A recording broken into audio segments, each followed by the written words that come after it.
Hi, everybody. This is Guy Hebert, former NHL goaltender, and I am the mask.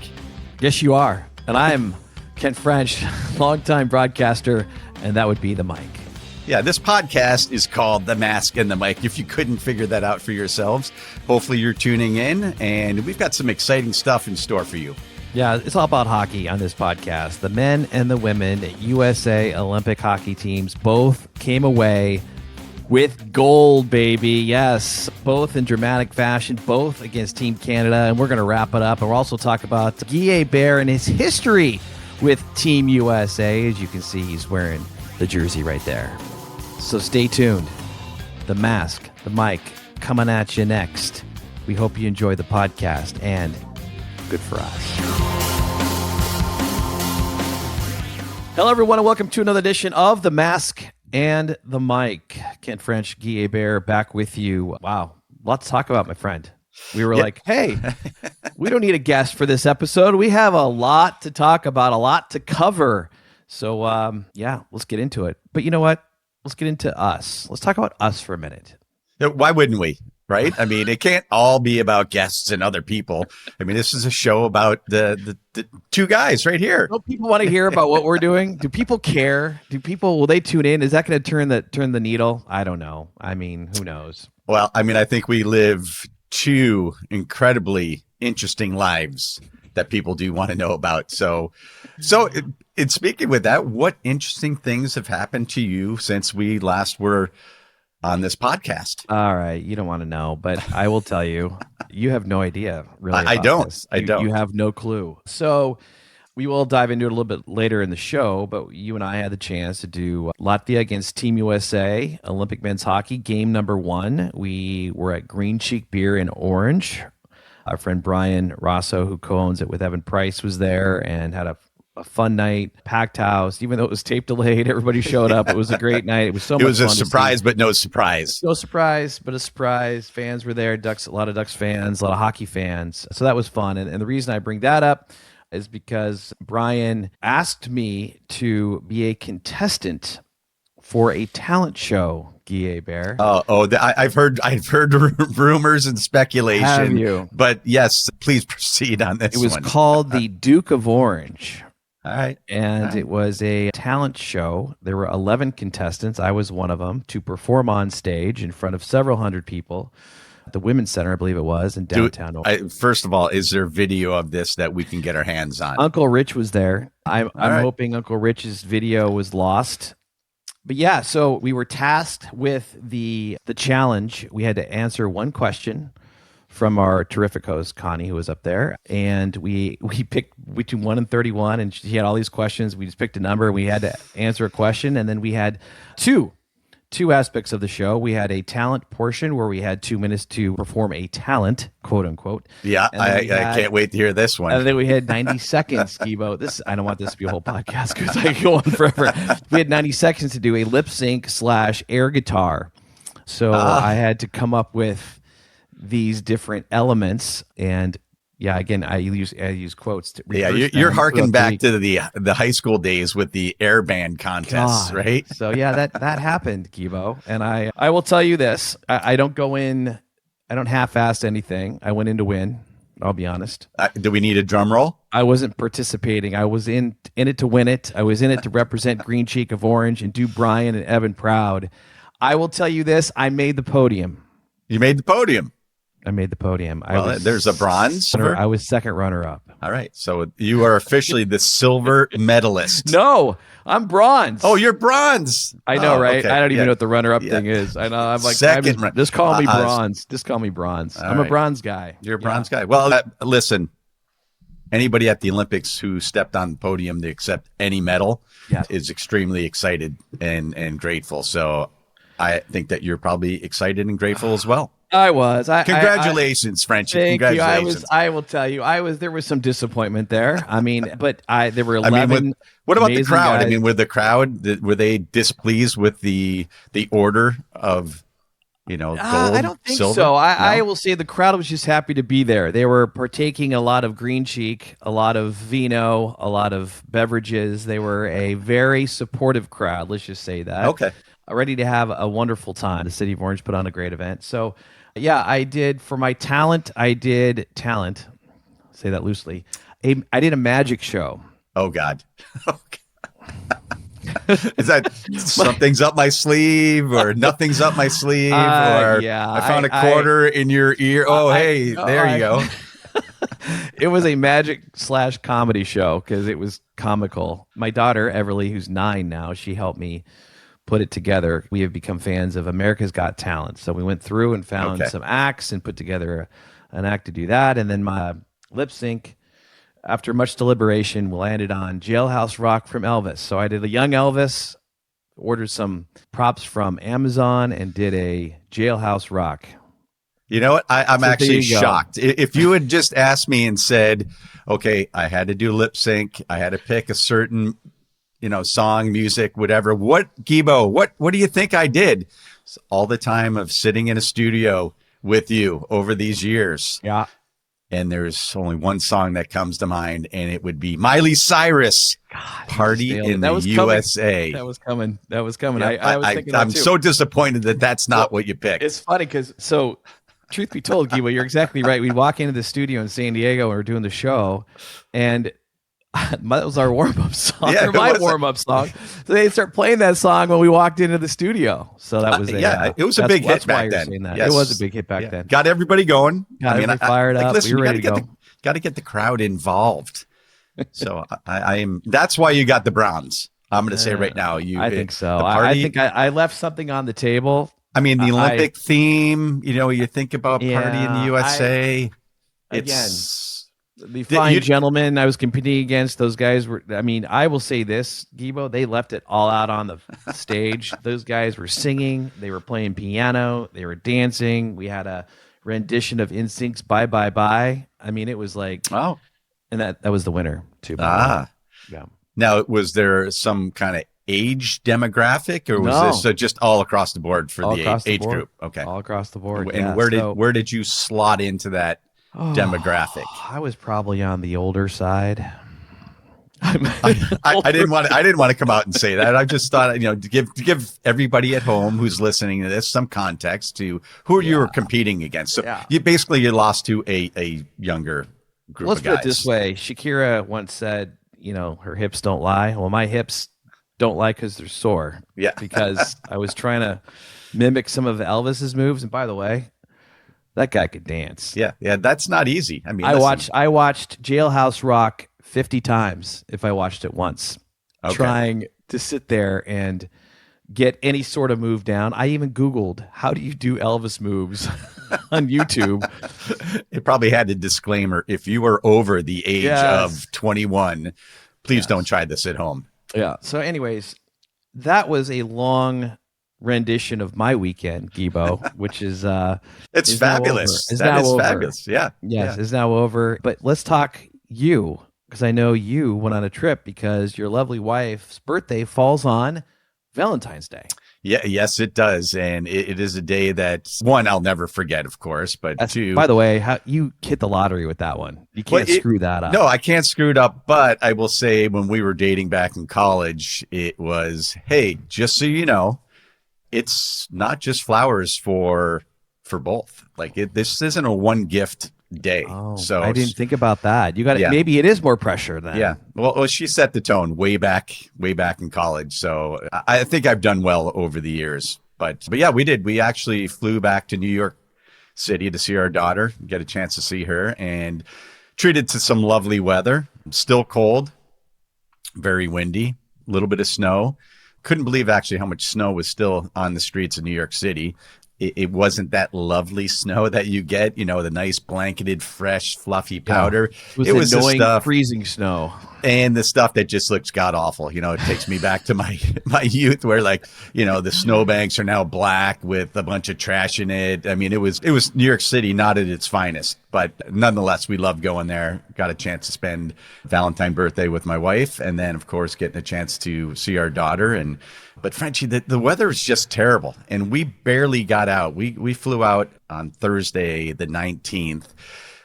Hearing that there might be a storm coming up the coast. And by the time we flew out, it was unknown how bad it would be, if at all. It might have pushed out to the ocean. And we were really lucky to decide we were going to stay maybe for a couple more days and kind of push it. Thankfully, we didn't. We got out on Thursday. And now, as everybody knows, that blizzard has been hitting the East Coast, and it is not pretty. So happy to get out, get back safely. Nice to spend some time in New York City, but rolling back into southern, sunny, warm California is always nice to get back home. Well, both you and your wife are from the New York area, so you kind of dealt with that growing up, and then you got out here to the West Coast of California, and all of a sudden you're like, I like this weather a little bit better. Well, it's funny because when I decided to retire, I went to the New York Rangers at the very end of my career. Went there for, 8 or 10 weeks. I can't even really remember. Came back after the season ended, and, we're from Northern New York. We had a place back there on the lake, and it was, hey, what are we going to do now? And it was funny because, I didn't get to enjoy living here, right? I mean, you're playing, you're traveling. I mean, you're so much focused on the game. When you had time off, you're resting, recuperating. And I just said, hey, let's just stay for like a year or so and just enjoy living here, enjoy the nice weather, and then we'll just decide. And, oddly enough, that 1 year became a few years. And then it was, our daughter growing up and getting ready to go to college. And so it's been, 32 years, and we're still here. But I mean, man, the weather is just, for me, so good. I mean, I know what it is to grow up in that kind of weather, and going back and visiting is always nice. But, just to think that would be your weather all the time. I just don't, I got thin blood. I become soft. I mean, I'm okay to admit it all. I mean, I think it's one of those things. It's a real treat to be able to live here. So as I'm looking outside right now, yes, sunny and warm. Yes, absolutely. New York's a great place to visit, but Southern California is a great place to come back to. So yes. But what was actually cool about being in the city and with the Olympics obviously going on in full steam ahead was, how much patriotism kind of everywhere that we walked throughout New York City. There was stuff about Team USA and obviously not just about Team USA hockey, but all the athletes and the support in the big city for our athletes over there in Milan. So incredible to kind of witness that a little bit there in the city. And then, of course, coming back home. And I know if anybody can actually see this on our YouTube channel. I was going to ask you, let everybody know what you're wearing right now. So this is, and I wore this at the Green Cheek event as well. I break it out every Olympics. This is my Team USA Olympic jersey that was worn in the 1998 Nagano Games. And it was the first time, and I know we've talked about this probably endlessly, but it was the first time that the NHL players were allowed to go over and represent their country in the Olympic Games. So we had that first experience. There's been several other experiences. There's been a 12-year hiatus before the guys went back this season. And I think if anybody watched the Olympic hockey, and I know I watched as much as I possibly could, just what a treat it was to see the best on best play. And of course, I'm very happy with the outcome, and I wear this Team USA jersey very proudly, and the support that the guys got this year over in Italy was incredible. I don't want to overlook, though. I mean, we had the conversation prior to a show that we did again at Green Cheek, as you mentioned, but the teammates that were on the 98 team in Nagano, they have played a huge impact in this year's tournament and this year's team. So please, Guy Hebert, for those that for some reason did not hear you as far as your former teammates, once again, it's just the list of people that you roomed with, you played with, and their impact still on this game and this tournament that just took place in Milan. Yeah, I mean, it's really incredible. Again, very grateful and appreciative for my involvement in Team USA over the years. And it kind of goes all the way back to the 1996 World Cup of Hockey, which I was on. And so it was almost the identical team from the 96 World Cup, which we won. Just for people to remember that it was a best of 3 series for the finals. It was USA, Canada. Game 1 was in Philadelphia. We ended up losing that game and then had to win both games in Montreal, or they would win the World Cup of Hockey. And we rolled into Montreal, won that game 2, set up the basically, winner take all game 3, and ended up winning that in Montreal, stunning the crowd. Incredible feeling to be able to hoist that World Cup, skate around the ice in Montreal as the victors in a very, very difficult place. I mean, it was one of those things where the intensity was off the charts. If anybody wants to Google it or whatever, go online and try to find some of those games. There's been some specials, documentaries made about the World Cup of Hockey in 1996. It was the most physical and intense hockey that I've ever been a part of. And I think it set the tone for the Nagano Olympic Games. And so long-winded, of course, to get to 1998 and the Nagano Games. But yeah, we had all the makings of a gold medal team. It looked like the U.S. and Canada, we were going to fight it out again for the gold medal. Some teams and some players in particular kind of wrecked it for us and Team Canada. But for Team USA, when I got to Nagano, I found out who my roommates were going to be. And it's an all-star studded cast of roommates that you could ever get. So I was in a room with 4 of the guys. We had a 5-guy kind of room, and I had Keith Tkachuk, I had Bill Guerin, Team USA general manager. Mm-hmm. I had Doug Waite and Mike Modano, who we were just talking about. Mike just got passed by Patrick Kane as the all-time point leader for an U.S. American-born player. So it was an incredible room, great personalities, big, bold, type A personalities. We had a blast. But you're talking about the impact from guys who I played with then to this current team. And of course, Matthew Tkachuk, Brady Tkachuk, the sons of Keith Tkachuk, obviously tremendous players, Stanley Cup champions with Matthew in Florida. I just think that the toughness and that kind of edginess of those Tkachuk brothers certainly was a big factor in Team USA, that grit that they always bring to the table. And then Bill Guerin, who as a great player as well, played with that same type of intensity and grit, and wasn't afraid to take a couple penalties here and there as well. But I think he really kind of demonstrated what he wanted for the team. And I know there were a lot of people out there wondering, and we talked about it before too, about how do you leave like 2 or 3 of the NHL leading goal scorers off your roster going into the Olympics? And, I think Bill had a real blueprint of what he wanted. And he probably thought that at some point, could you really match up, player to player against Team Canada, how does that match up skill wise? And I think he realized that you're going to have to win it in the trenches, and it's going to have to be physical, and it's going to have to be defensive, and you're going to have special teams players be a key role. But I think that, Billy stuck to his guns. He picked some players that I think otherwise might not have made the team, but they were great in the face-off, or they had that grit and intensity, or they knew how to check and play well against some of the top players from Canada. So I think it was really neat for me to see that full circle moment, to see guys like, Keith Tkachuk, we called him Walt because of Walt Tkachuk, a former NHL player way back in the day who is not a relative of Keith and his family, but we saw Big Walt in the stands. And then, of course, I could see Bill Guerin stressing out up in the press box, waiting to see what was going to happen each and every night. But really a great moment for me to see that these guys were able to take home the gold in spectacular fashion. I mean, right? I mean, it was one of those things that you certainly expected, that the way the games went throughout the course of the Olympics, everything was so tight.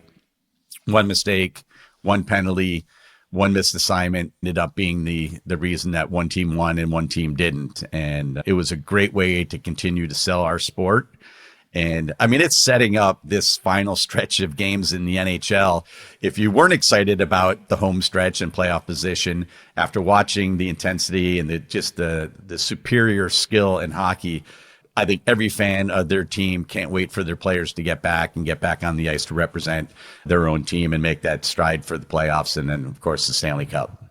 Well, that's the goal for a GM, too, in a tournament of only 2 weeks. It's not a matter of building a team of great stars, but building a great team. And I think that's what Bill Guerin was trying to do. And I know it was a different situation with 1980, 46 years ago. It was, since the last time the Team USA Olympic hockey team won gold. But, that famous, quote is, who do you play for? And I know there were a bunch of college students back in the day and a little bit different situation, but certainly it's playing not for, the name on the back of the jersey. It's about the name on the front of the jersey. And they were able to come together as a team. And if you listen to the interviews, listen to throughout the course of the tournament, the guys talked about how tight the team was, how close they were. Everybody had a role, and they fell into that role beautifully. And as we saw, it worked, to perfection. But I do want to ask you, Gibo, where were you when the golden goal was scored and Team USA brought home the gold medal?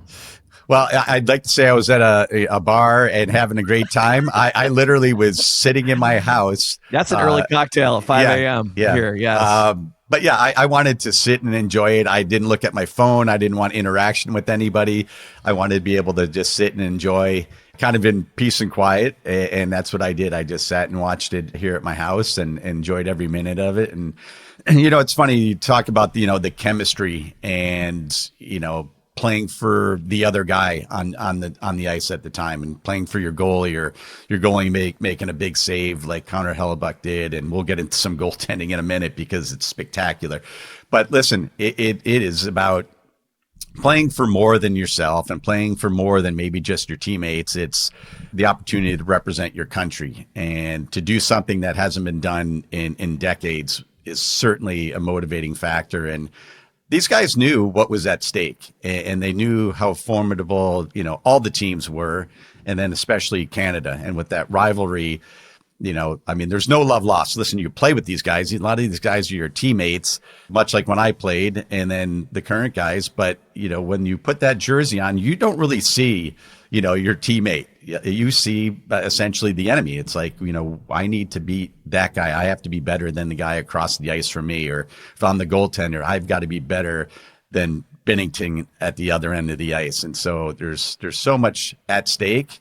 And the national pride is off the charts. That people are sitting around as focused as you are. That people are glued to the TV. It's going to be the biggest event of the Olympics because everybody was hoping that was going to be the matchup. And both teams played great. I know there's, a lot of stuff around social media talking about, Nate McKinnon's like, well, you judge for yourself who was the better team. And yeah, Canada played great, but at the end of the day, you don't get any points for looking like the better team. You only get points if you score more goals and give up less. And, that's the beauty of any sport is that, it doesn't really translate to if something's pretty or not. It's just about at the end, it's the grit and determination and the opportunity. And listen, just like Herb Brooks said, like, hey, when we played the Soviets and we played them 10 times, they would probably beat us 9 out of 10 times, but not tonight. And I think that's just the mantra that the USA team had. It was, hey, not tonight. This is going to be our night. Here's what I loved is you have, athletes who make millions of dollars, and many of them out there are Stanley Cup champions. But coming in second wasn't okay for either team. No. You could see the disappointment on Canada's face. Like it was gold or bust for both teams out there. And it shows you how much it meant to both teams to put on that sweater that represented their country. And I think when Nate McKinnon says something like that, he's pissed off. It's like silver's not good enough. Again, it's well, the expectations, right? Yes, it's like the U.S. we've been chasing and trying to get that elusive gold medal, and to be the guy sitting at the top of the mountain, which Canada has been for many, many years.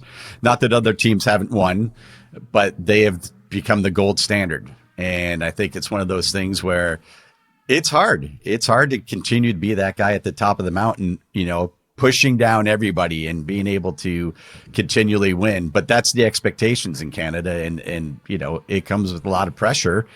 But as you said, anything but gold was going to be a disappointment regardless of who won and who lost. This is a redemption game. A redemption tournament for the U.S. Just last year in the Four Nations, U.S. had the game on their stick a couple times in overtime, and they couldn't win it. It was Canada. 2010, it was Sidney Crosby with the golden goal, right? Yeah. Ryan Miller stood on his head in that game, and it was very Canada. Reminiscent, right? It was a very reminiscent gold medal game where, the Team USA goaltenders, Ryan Miller, Connor Hellebuyck, gave the guys a chance. And that's all you want as a goaltender. You just want to give your guys a chance. I'm going to make that one save. And, you know, I posted it on my own social media, that one save, you know, people are like, oh, how it was so lucky. It was whatever. But listen, when you know that, you know, in desperation, you're going to throw that paddle behind you because there's a chance that you might get it. That's something that you're taught, and it's instinctive that you just make that reaction, and it's a save of a lifetime. And I know that picture will probably be, listen, if I'm Connor Hellebuyck, I'm getting that picture and I'm putting it up in my bedroom or somewhere in my house and just saying that's my golden moment right there, because that was the one that kept them at 1-1 and gave them the chance in OT. Yeah, it was at the beginning of the second period. Devin Taves, a shot, you know, the save heard around the world, pretty much you could say. And your teammate back in '98, the goalie that Team USA rode the entire time, Mike Richter, correct? Yes. I read an article about that he was interviewed about this game, and he sat back and watched it, and he brought up names, Patrick Waugh, Dominic Hasek, even Jim Craig. You know, I mean, he brought up these goalies that have made huge impacts for their countries in huge games, and Connor Hellebuyck was certainly, you know, is worthy of being involved in that conversation based on the way he played. But I mean, he said it's not. You look at it as a goalie, and I want you to speak to this. It isn't luck. It's you're trusting in your reflex, right? You're trusting in, you're maybe looking one way, another, but these are saves that you've made in practice. You've made in games before. Was it fortuitous? Yes, absolutely. Yeah. But you can't look at it as being, in my opinion, as luck. He is that good. His reflexes are that good. His split-second decision-making is that good. That's why he was the man for Team USA. And you know, reading about him and his thought process, he woke up, he felt good, all things that you can relate to, right? Like you felt like it. He was in the moment. He was in the groove. He was in the zone. He was locked in. He was in the zone. He was locked in, and this doesn't happen all the time. But being locked in the biggest game of his life, the biggest game since 1980 for Team USA, holy cow! I mean, that is going to do wonders for Connor Hellebuyck, who you and I were just chatting right before we press record on this podcast. He is kind of had a knock against himself in the playoffs. This is something that certainly is going to, you know, put him into another stratosphere when it comes to goalies.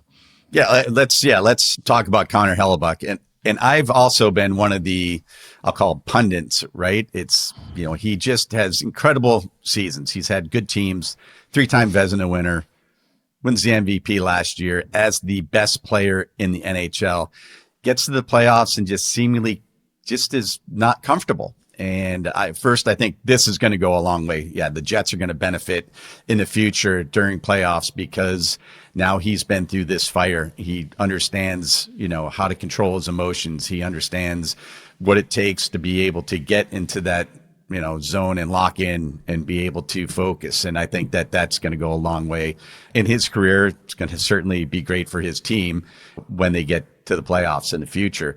But if you go back to all these great goaltenders, Mike Richter, I sat on the bench and watched Mike Richter in the 1996 World Cup. And I don't know if I've ever seen a goalie play better at any time in the history of hockey that I've been involved in. He was the MVP of that 96 World Cup. And much like Connor Hellebuyck in that game against Canada, you know, severely outshot, outchanced. I mean, you know, spectacular saves, and talking about, you know, being in the moment and kind of being locked in the zone and making all the right moves at the right time, anticipating, reading the plays, much like Mike Richter back in 96. I saw so much of Richter in the Connor Hellebuyck performance that it was really a joy to watch. You know, first of all, he's a big guy. Techniques have certainly changed between Mike Richter, Jim Craig, Patrick Waugh, Dominic Hasek, all those great goaltenders. So the technique has changed. Buck's a big guy. He takes great advantage of that size. In his positioning, I thought his positioning was so good, and his timing on the positioning was so good that he just never seemed to be out of sorts, right? His technique had him in the right place at the right time. I think a lot of times you could see that as he read the play, if he was doing the reverse VH where he's kind of tucked against the short side post, being such a big guy, there really wasn't any room over his shoulder by his mask where guys sometimes can kind of sneak one in. But I think that gave Canada a lot of trouble. I think that they looked at him, and everybody knows, he's the best goalie in NHL, right? One of the top, but he's certainly as a 3-time Vezina winner. And then Guibo, and it gets in their mind, game, right? Yes. They're like, he's on his game. It's going to take a lot for us to beat him. And I think what that does, when guys have a shot, they think pass. I'm not going to beat him on a straight shot here. I got to find that back door. I got to find the guy in the slot. So I think that certainly is, a mental edge for a goaltender when you are playing that well. But it's great to see Mike Richter be able to talk about that. I did see some of what Mike said, and it's an incredible thing. I've had the opportunity to play in international, series where it's such a short tournament that if you're on, you're on. And if you're not, then it is difficult to find it midstream in a tournament that goes so quickly. So it was great to see. I had actually said at that event that we hosted at Green Cheek was that, hey, listen, you got Jake Ottinger, you got Jeremy Swayman. I would not hesitate to go to one of those two guys if Hellebuyck doesn't look like he's on. Swayman got his one game, gave up that odd, questionable goal, and still got the win, of course. But I think that going back to Hellebuyck, I think it was good to get Swayman in case something happened. Right. But yeah, it was a golden moment. I mean, it was a thrill for me to be a goaltender watching a guy play at such a high level. And, and not to be lost at the other end, Jordan Binnington was outstanding. He's an incredibly, listen, this dude is just a big game goalie. I think he gets bored during the regular season. We talk about him all the time. Back in the day, we bring him up. I mean, he was a duck killer for a long time. Yeah. And I think so. I was actually watching the game and I was thinking to myself, I know that the trade deadline is going to be fast approaching March 6th. And if, there's a lot of stuff going on with St. Louis right now, and not to get too far off a topic, but listen, if I'm a GM and I think my team has a chance at a good run at the Stanley Cup, get through the playoffs, make a nice run. Yep. But I'm lacking a goaltender. Man, if you're not looking at Jordan Binnington to try to pull him onto your team that has a chance, I mean, he's the guy that can get hot. The Four Nations, he was incredible. He was having a very average season, catapulted him. He came back. He had a tremendous second half of the season. I could see him doing the same for St. Louis or for another team. Yeah, I mean, it's going to be interesting to watch, right? And it's going to be interesting to watch, too, and you kind of alluded to it, what the second half of this NHL season is going to look like with all these, with the way that Team USA and Team Canada played and how that will push the intensity levels for all of their respective teams when they go back. And, oh, by the way, Connor Hellebuyck has to go back to Canada. with a big smile on his face. Austin Matthews goes back to Toronto with a big smile on his face. Yeah, and Jack Hughes talk about the smile, another snapshot of what Team USA represents, losing several teeth. I mean that's hockey, right? Game. I mean, beautiful. I mean, it's just awesome to watch. I mean, they called him Jack-o'-lantern. I heard that was fantastic, and just the youth. He's only 24 years of age, and you look to Guibo at this USA hockey team, and this is a team that's built for another couple tournaments. I mean, they are going to be good for some time to come. I mean, what are your thoughts about the future of USA hockey after this big W? Well, they get to enjoy it for 4 years, right? They get to hold on to this gold medal. And like you said, I mean, there's a number of players that didn't make this roster. Jason Robertson certainly comes to mind. Cole Caulfield comes to mind. I mean, there are a lot of players that will be in the fold in 4 years from now. And a lot of the guys returning. I mean, hey, our own Jackson Lacombe with the Anaheim Ducks didn't play, but again, the experience of being around that and what practicing it takes with that team every single day. It's incredible. I always say that when you get to that level and you play with the elite, whether it's an all-star weekend, Four Nations, or certainly the Olympics, you get a look behind the curtain, right? You get to see really what happens and what it takes and really the team chemistry. And I think all those players who just experienced that at the Olympics for any of their countries, will come back. One, they're going to be a little bit tired. Two, I think that experience that they're going to bring back with them is going to help their current teams. So I think whether they're in the playoff position now or pushing for a playoff position now, I mean, I think that kind of perspective is going to say like, hey, I was just there. And whether it's the Mikael Granlund and the Finnish team who got the bronze medal, him coming back to the Ducks and what he can bring with that leadership, captain of Team Finland. So a lot of these players across the border are going to come back and make a huge impact on this stretch drive. Back in the day, Guibo, 1980, when that Miracle on Ice happened, how did that, and I don't know if I can compare the two, they're similar and different, but I want to ask you about the development of USA Hockey and the players, and obviously the Hughes brothers, a big part of that, coming out of the USA development program. Yeah. How does a win like this add to the development of USA Hockey? And I'm comparing it to when you were back in 1980, how did that influx interest in the sport or create more of a passion to be part of hockey in the United States? Well, yeah, back in 1980, I was in my hometown of Troy, New York, which is about maybe 3 hours from Lake Placid. Jeez. And, being a kid who played hockey, obviously was trying to watch every bit of hockey that you could get. And of course, no social media. You didn't have any outlets. You had to wait until it came on, which was tape delayed. So we actually knew that Team USA had beaten the Soviets, right, before we even got to watch the game, which made watching the game a little more exciting because it was like, okay, I don't know how this happened, but I know the end result, and it was really good. But I mean, it really did. I think it spurred a lot of American kids to, if you weren't playing hockey, to try hockey.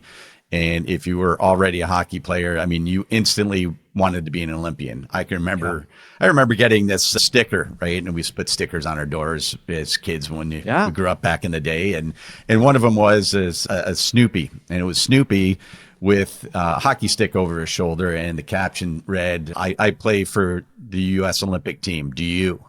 And I put that right on my door. And I was like, okay, I got 3 goals in life, in my sporting life. Want to go to college and be an All-American. I want to be a U.S. Olympian and represent Team USA.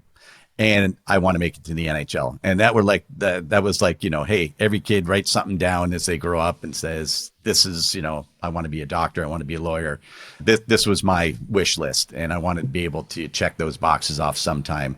And incredible moment, because I think not just me, there were thousands and hundreds of thousands or whatever of kids, millions of kids who saw that 80 Olympics and said, I want to be Jim Craig. I mean, I grew up in a town that had a Division I college called RPI, Rensselaer Polytechnic Institute, and they played in the ECAC, Eastern Conference.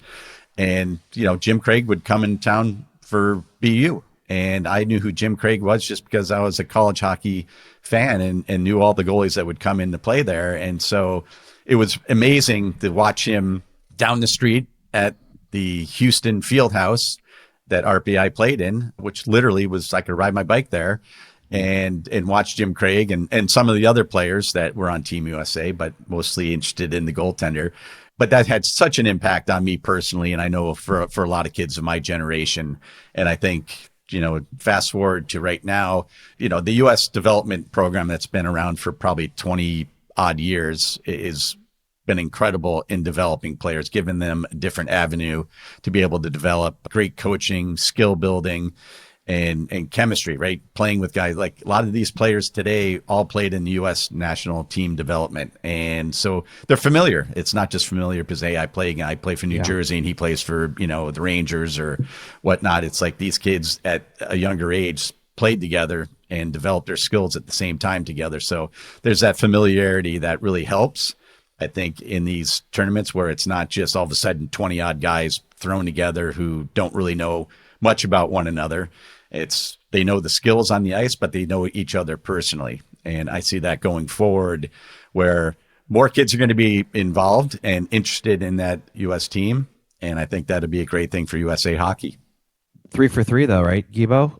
College All-American, Olympian, and an NHL. Well, it was cool because when I turned professional in '89 with the St. Louis Blues. And so I figured I had missed the window, obviously, of being able to become an Olympian or have a chance to become an Olympian. And in 1990, I was with the St. Louis Blues and their farm team, the Peoria Rivermen. And there was a tournament in the summer. and it was called the Goodwill Games, essentially the Olympics. Yep. And they integrated ice hockey and figure skating into the summer program that it was.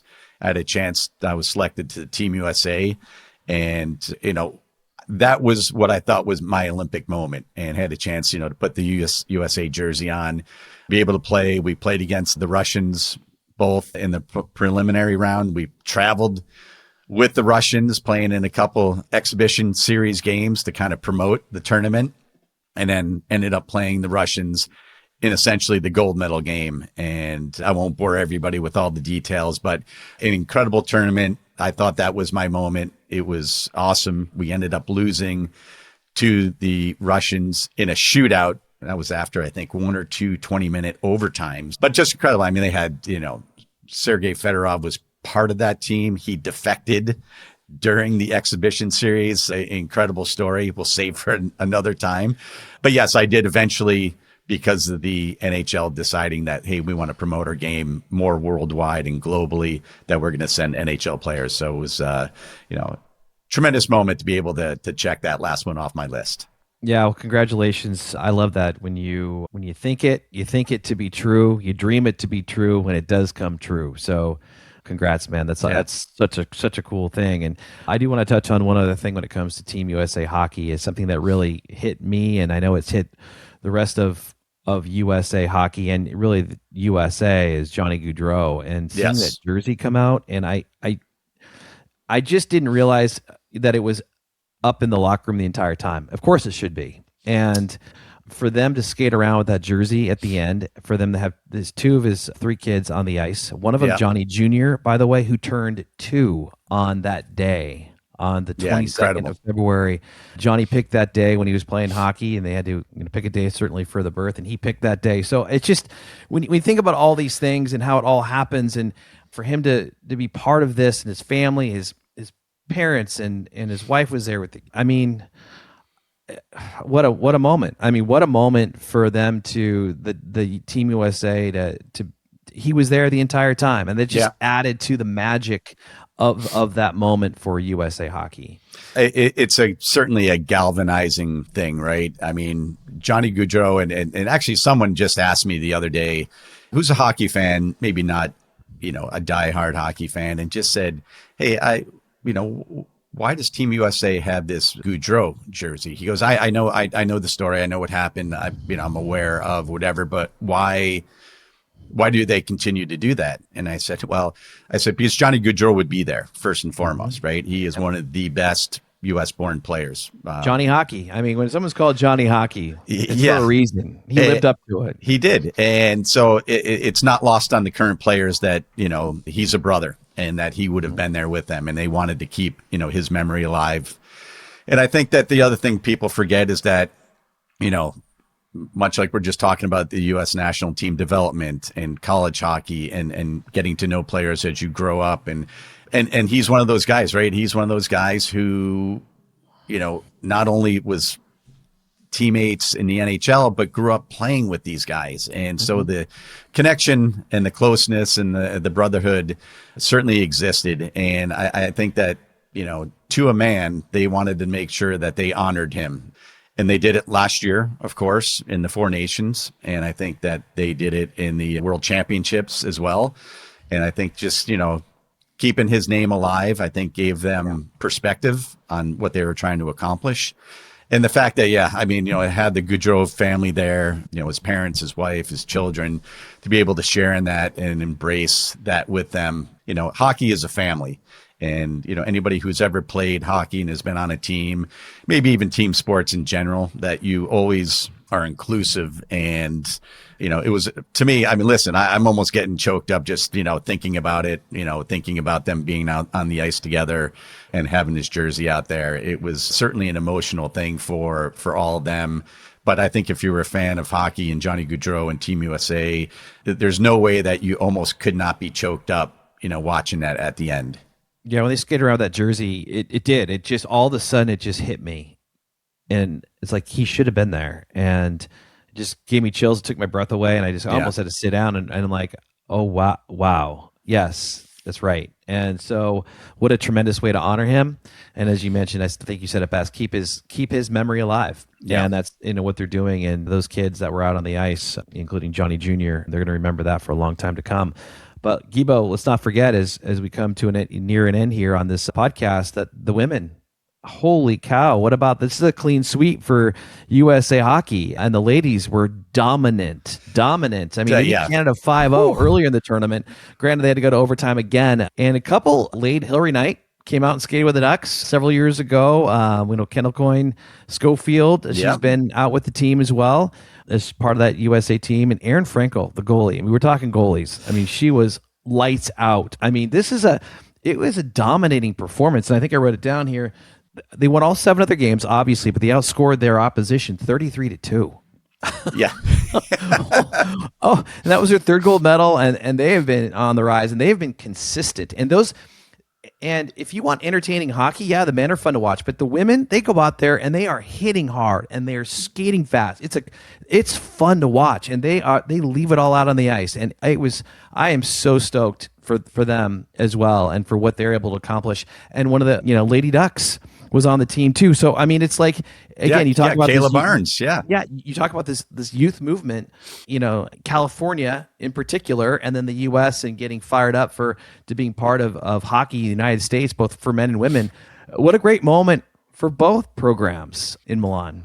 Incredible. Listen, I back in '98, and I can remember we went to see one of the first games that the women's team was playing, and they were playing either Sweden or Finland or whatever. And so we show up, both teams wanted to support one another. And I remember us sitting there and we were watching how fast and how skilled the women's game was. And we're all looking at each other like, these women are incredibly talented. I hadn't been really that exposed to women's hockey. And to see that at that level of international competition, myself and I think all the teammates at Team USA, we were blown away. And It was an incredible moment. I believe they rolled right through the tournament and won the gold that year. And I can remember thinking that, first, where's the professional women's league with this kind of talent? This is way back in '98. They should have the opportunity to continue to play, not just internationally, but, for a living. Won't go down that rabbit hole just yet. Great to see that there is an option with the PWHL right now. But, fast forward to this team in particular, incredible. I mean, what they were doing. Listen, we've had Hillary Knight on the set over the years, talking with her, probably the most decorated women's hockey player of all time. I mean, Cameron Granato used to be the gold standard for women's hockey. Hillary Knight certainly now is, with all the records that she broke for points and goals and medals, and tremendous person and ambassador for the game. And Kendall Coyne Schofield, who we've had on the set as well, what she did in the skating competition years ago at the NHL All-Star game. Everyone will remember that, with the speed that she demonstrated. I think opened the eyes of a lot of players in the NHL, but a lot of young women who wanted to play the game.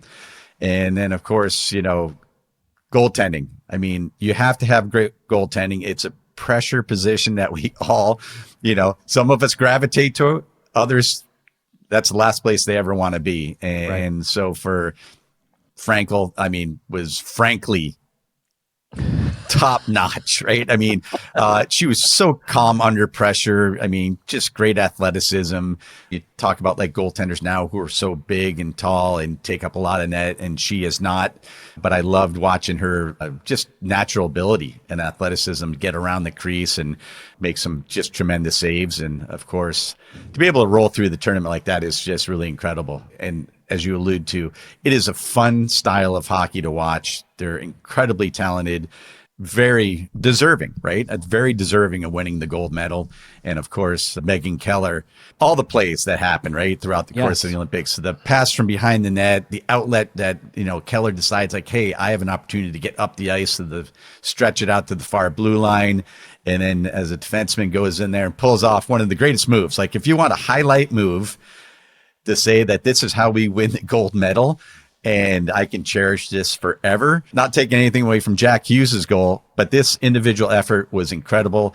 It's that one. It's like, I'm going to show you where the puck is, and then I'm going to dipsy doodle right around you, and then put it past the goaltender. So, I mean, two moments as a hockey fan, as a USA fan, to see both games go to the overtime and your team wins, your country wins in dramatic fashion.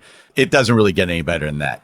Yeah, as the great Mike Tirico eloquently said, to wrap things up from the hockey tournament, that, back in 1980 and also right now, there's a lot of young men and women and boys and girls who are watching this happen, and for both their teams, and saying, I want to be on that ice like you were doing, and they want to put that Snoopy sticker on their door, and they want to be out there. And a lot of people watching will be able to represent Team USA for both the men and women in the future. So, I mean, truly inspirational. I mean, oh my goodness. And I have to say, Guibo, it's been fun to follow this with you and learn more about your Olympic history and the people you played with and how that affected today's game, today's tournament.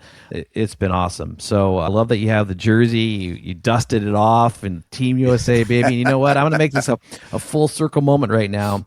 My walk-up song is Part of the USA. Well, it's been a party in the USA. How about that? I love it. How about that? Huh? Well, listen, it's been fun reminiscing, and always great to catch up with you as well. And don't forget, folks out there, if you want to catch the Mask and the Mic podcast, it is going to be airing, of course, the Mask the Mic YouTube channel, at the Mask and the Mic, our Instagram, and you can check us out on Spotify and Apple Podcasts. Kibo, good stuff, man. Yep. Great talking some hockey gold for both men and women. And oh, by the way, I wrote this down. Jimmy's Famous Seafood in Baltimore has given both all members of men and women USA Hockey from 2026 a lifetime supply of crab cakes. Oh. I love it. And why not? Why wouldn't you? Yeah. All right, folks. Well, thanks for joining us on the Mask of the Mic. It has been a Part in the USA, and we will see you next time.